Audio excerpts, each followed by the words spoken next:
Assalamualaikum warahmatullahi wabarakatuh. Saya Krisela Agustin dari kelas TI 23A. Di sini saya akan menjelaskan proses machining pembuatan poros engkol atau crankshaft menggunakan mesin CNC. Pada pembahasan kali ini akan ada 4 poin yang akan kita bahas. Yang pertama yaitu pengertian dan fungsi, kedua proses pembuatan, ketiga kelebihan, dan yang terakhir adalah contoh aplikasi. Baiklah, yang pertama untuk pengertian dan fungsi. Pengertian poros engkol atau crankshaft adalah komponen utama dalam mesin pembakaran internal combustion engine yang berfungsi untuk mengubah gerakan bolak-balik dari piston menjadi gerakan rotasi atau berputar.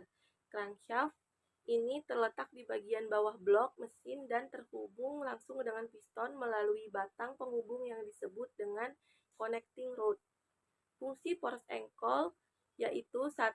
Mengubah gerakan piston menjadi gerakan putar. Yang kedua, meneruskan tenaga ke komponen lain. Yang ketiga, mengatur waktu kerja mesin. Dan yang terakhir, menjaga kesehatan mesin. Baiklah, selanjutnya kita akan lanjut ke proses pembuatan. Yang pertama ada desain dan simulasi digital atau digital twin and CAM programming.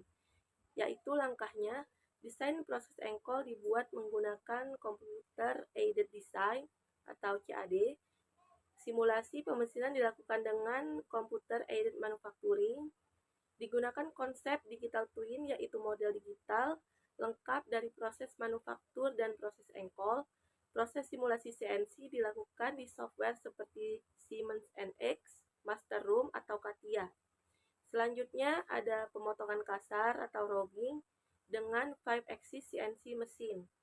Mesin yang digunakan yaitu 5-axis CNC machining center dengan spindle berkecepatan tinggi dan kontrol simultan. Dilengkapi dengan rotary table untuk pemrosesan poros secara menyeluruh tanpa reposisi manual. Operasinya menghilangkan material berlebih dari billet atau forging dan pembentukan kasar main journal, crank pins, counterweight, and flank.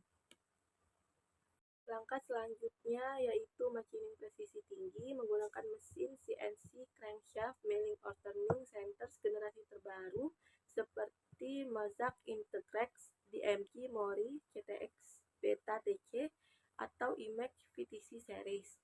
Fitur live tooling, sumbu B dan C, multisumbu rotasi, otomatisasi fixture, dan sensor suhu atau material, closed loop feedback untuk koreksi real time.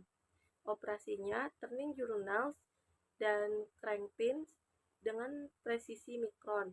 Pembuatan oil gallery holes atau bor diagonal dan dalam menggunakan gun drilling CNC. Pembuatan chamfer, alur K, serta lubang skrup secara otomatis. Yang keempat ada heat treatment dengan pengawasan CNC. Jenis perlakuan panas, induction, hardening pada crank pin dan journal, nitriding atau carbonitriding. Heat treatment ini dilakukan di mesin otomatis dengan kontrol suhu dan waktu berbasis komputer. Setelah proses heat treatment, proses selanjutnya yaitu hard machining menggunakan mesin grinder ultra presisi, contohnya Landis CNC crankshaft grinder dan junker. Operasi crankpin grinding dan journal grinding presisi tinggi, CNC controlled wheel dressing, automate in process measurement. Koreksi dilakukan otomatis saat proses berlangsung. Toleransi akurasi dimensi hingga kurang lebih 1-2 mikron. Kekasaran permukaan kurang dari 0,1 μm. Yang keenam ada super finishing and dynamic balancing. Super finishing dilakukan dengan abrasive film atau batu super halus. Dapat dilakukan inline di mesin CNC atau secara terpisah. Dynamic balancing menggunakan automated balancing machine Sensor mengukur getaran dan bobot, kemudian CNC memotong atau mengebor bagian tertentu untuk menghilangkan ketidakseimbangan. Yang ketujuh ada QC, otomatis, dan inline monitoring, sistem CMM atau Coordinate Measuring Machine berbasis robot, laser scanning untuk permukaan, vision system, and AI anomaly detection, deteksi cacat, crack testing dengan eddy current, ultrasonic, dan magnetic particle inspection otomatis.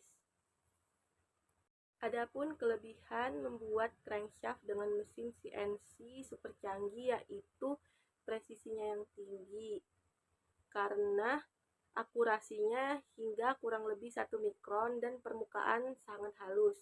Yang kedua, efisiensi produksi karena prosesnya cepat, banyak operasi dalam satu mesin, minim stuk dan pergantian alat. Yang ketiga, kualitasnya konsisten. Hasil seragam untuk produksi massal, minim cacat karena kontrol yang otomatis. Yang keempat, otomatisasi dan real-time monitoring. Sensor dan sistem tertutup, koreksi otomatis, data produksi tersimpan dan terpantau. Yang kelima, dukungan desain kompleks, bisa buat geometri rumit dari billet, cocok untuk performa tinggi. Yang keenam, hemat biaya jangka panjang, karena minim scrap dan umur alat lebih lama dan downtime-nya rendah. Yang terakhir, aman dan ergonomis, karena minim intervensi manusia dan ramah operator juga lebih aman. Yang terakhir ada contoh pengaplikasian crankshaft. Yang pertama pada industri otomotif, force ankle custom yang diproduksi dengan mesin CNC digunakan dalam mesin balap untuk meningkatkan performa, seperti mobil sport, mobil F1, dan motor balap GP. Yang kedua pada industri dirgantara, force ankle digunakan pada mesin pesawat ringan atau turbin gas kecil.